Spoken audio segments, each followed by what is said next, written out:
Hey, everybody, ever wondered how I make these walnut post-it note frames? No, you didn't? Too fucking bad. Here's how I make them. I start with a 1/8 inch piece of walnut. It's 12 inches by 4 inches. And then I cover it in shellac. Shellac's really fun. It's made from bug secretions mixed with rubbing alcohol, I'm pretty sure. And when you rub it on wood, it gets nice, hard, and shiny. This is my little ball of it. He's my sweet baby boy. He stays wet in his tub. And when you apply this stuff, you want to apply it in thin, even layers as much as you can. You squeeze the shit out of your boy, and then you use that, and you wipe his guts all over the wood until it's nice and smooth. Shellac is actually the creation of the lac bug, who makes stick lac with its secretions, and then that is turned into seed lac, which is then processed with alcohol to make shellac, which is this stuff that I used on the wood and is very, very sticky. There's a pro tip for any other tech hoarders out there. If you have an old cell phone box, it works really, really good as a sanding block. And we're just going to sand the hell out of it. And the reason we're doing this is that the raw walnut has a lot of these voids in it. And when you raise the grain with shellac and then sand it back down, the shellac and that sawdust then fills those voids. You add more shellac to coat it, and then with the final sanding and hemp oil, you get a nice, smooth, shiny surface. Let's get cutting. I tried really hard for this design to be practical for production purposes, and so each individual part of it acts as a little bit of a jig for assembly, and that'll make more sense when we're assembling. We'll send that over to the laser cutter and pray we got the depth right, because the depth sensor does not work anymore. We got all of our pieces, so let's put this together.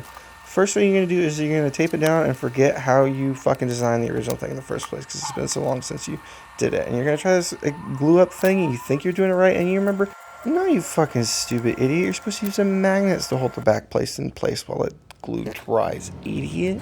Speaking of glue, we're going to be gluing in these 1 millimeter by 6 millimeter magnets, and they protrude just ever so slightly. You can see there. So the other half of the front that we're gluing to it will align perfectly. That's what I was talking about earlier. And you want to glue up so that the grains are going in opposite directions for strength and stability. And then lastly, we're putting on the little nubbin feet using some super glue. And then finally, we let all of the glue dry and come back and sand it some more. And sand it some more. But you can see how smooth and shiny it's getting now. The shiny spots, you can see where the shellac has filled all the voids in the walnut. And you give it a good wipe down, and finally we're going to hit it with Peepaw Special Medicine. It's actually just hemp oil. This is my favorite part of the whole process.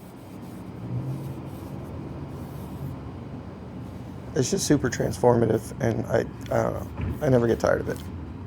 I'm just applying a really thin layer here. Basically, I hate these fucking dents, but I'm not too worried about it because it's going to be facing backwards anyway. Just let that cure for a while, and we can load it up with a post-it note. It's got a little alignment area, and then these are 3x3 inch scientific plates that I'm using as the glass. And then you put them together, and you're all done, baby. You can ship your pants. This is it's also a fridge magnet, and it stays on there pretty good. I love you. Bye bye.